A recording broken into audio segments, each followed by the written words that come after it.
അയ്യോ, ഇതിലും വലിയ തെറ്റ് ചെയ്തവര് ഇതൊന്നും ചോദ്യം ചെയ്യാൻ നിക്കില്ല അളിയാ. അയ്യോ, അവിടെ അയ്യോ, മിണ്ടരുത്, അടിച്ച്. അയ്യോ, എന്റെ ചെവി. സത്യത്തിലേ ഇതൊന്നും അല്ല ചെയ്യേണ്ടത്.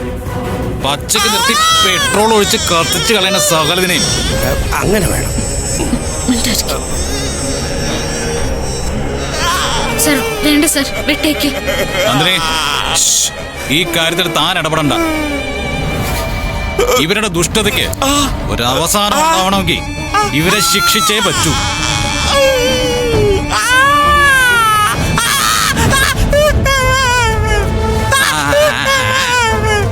ഏയ്, എന്താ ഇവിടെ?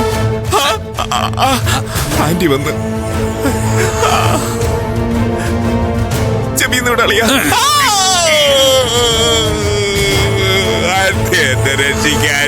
അയ്യോ, എന്താടാ നീ കാണിക്കുന്നേ? ഈ വീട്ടിലെ മരുമോനാ വിജയ്. നിനക്ക് എങ്ങനെയാടാ ഇത്ര മോശമായിട്ട് അവനോട് ബിഹേവ് ചെയ്യാൻ പറ്റുന്നേ? എങ്ങനെ വീട്ടിലെ മരുമകൻ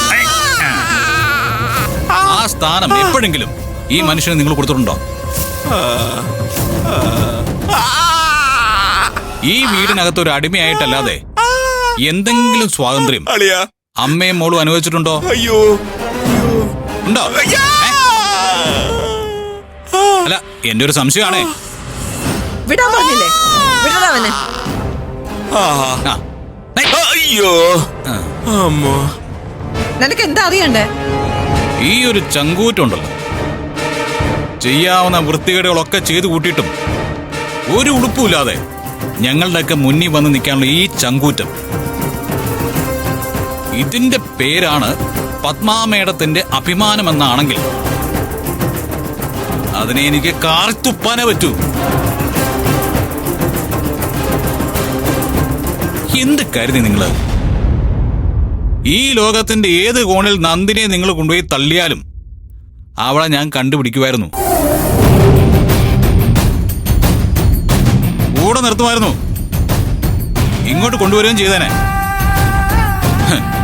എന്നിട്ടും എനിക്ക് കട്ടിലിൽ നിന്ന് ഇറങ്ങാൻ പറ്റുന്നില്ല എന്നൊരൊറ്റ കാരണം വെച്ച് നിങ്ങൾ നന്ദിനെ തടഞ്ഞു വെച്ചു, കൂട്ടിയിട്ടു.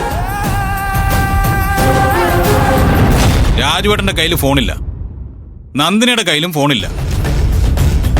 എന്റെ ഫോൺ അച്ഛൻ പറഞ്ഞെടുത്ത് പൂട്ടിവെച്ചു. അച്ഛൻ ഇവിടുന്ന് പോയതിനു ശേഷം 24 മണിക്കൂർ അച്ഛന് മീറ്റിംഗ്. അച്ഛൻ എന്നെ കുറിച്ച് അറിഞ്ഞിട്ടില്ല, എന്റെ വിശേഷങ്ങൾ അറിഞ്ഞിട്ടില്ല, എന്നോടൊന്ന് സംസാരിക്കാൻ അച്ഛന് സമയവുമില്ല. ജയിച്ചു എന്ന് കരുതിയല്ലേ? ഒരല്പം കൂടി സമയം ഉണ്ടായിരുന്നെങ്കിൽ നന്ദിനെ നിങ്ങൾ ഇല്ലാതാക്കുമായിരുന്നു. പക്ഷേ വിധി അതാണ് ശരി. അതാണ് എന്നെ എഴുന്നേൽപ്പിച്ചതും, അതാണ് എന്നെ പുറത്തു കൊണ്ടുവന്നതും. ഇനിയെങ്കിലും നിങ്ങൾക്ക് നിങ്ങളുടെ തോൽവി ഒന്ന് അംഗീകരിച്ചുകൂടെ? ഞാൻ ശ്രമിക്കുന്നതേ എന്റെ കുടുംബത്തിന്റെ അന്തസ്സ് നിലനിർത്താന്. അവിടെ ചിലപ്പോ എന്റെ ചുവടൊന്ന് പാളിപ്പോയിന്നിരിക്കും. അതുകൊണ്ടൊന്നും പിന്മാറുന്നവളല്ല ഈ പത്മ. പത്മയുടെ മനസ്സിലെ ലക്ഷ്യം എന്താണോ അത് പത്മ സാധിച്ചിരിക്കും. ഓക്കെ, നമുക്ക് കാണാം. പക്ഷേ ഈ നിമിഷം നന്ദിനിയുടെയും രാജുവേട്ടന്റെയും എന്റെയും ഫോൺ ഇവിടെ കൊണ്ടുവന്നിരിക്കണം. ബുദ്ധിമുട്ടാണ്. എനിക്ക് ഒരു ബുദ്ധിമുട്ടും ഇല്ല. ഞാനേ 10 വരെ എണ്ണം. അതിനിടയില് ആ 3 ഫോണും ഇവിടെ തിരിച്ചു വന്നിരിക്കണം. അയ്യോ, എനിക്ക് വേദനിക്കുന്നു. ഇല്ലെങ്കിൽ പിന്നെ ഈ കുടുംബത്തിൽ നടക്കാൻ പോകുന്ന എന്താണെന്ന് എനിക്ക് വിശദീകരിക്കാൻ പറ്റില്ല. ഈ ചെയ്തു കൂട്ടിയതിനൊക്കെ ഒരാളെ പോലും വിടാതെ ഞാൻ തിരിച്ചു തന്നിരിക്കും. കാണണോ? കാണോ നിങ്ങൾക്ക്?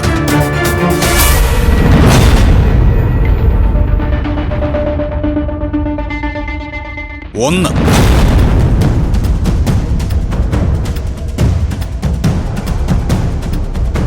2 3 എണ്ണി തീർക്കാനേ പറ്റൂ, അല്ലാതെ പ്രത്യേകിച്ച് ഒന്നും സംഭവിക്കാനില്ല.